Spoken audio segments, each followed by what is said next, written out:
Trénink.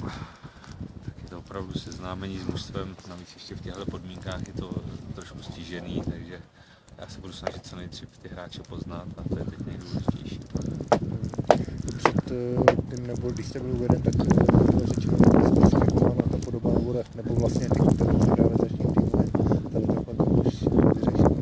Potřebujeme to ještě trošku konzultovat, dejte nám 2-3 dny času, samozřejmě ten hrubý nástěn máme, ale ještě chci to s kolegem opravdu probrat dobře, aby potom jsme to napsali nějakým způsobem. Byli tady nějaký noví hráči,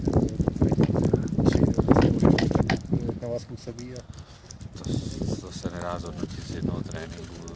Říkám, teď je tady 25 hráčů, už 24 hráčů dneska a až třeba po týdnu, po 14 dnech, takhle je to hrozně brzo po jednom tréninku. Co jste jim řekl všem na úvod přípravy? Nějaký posouzení?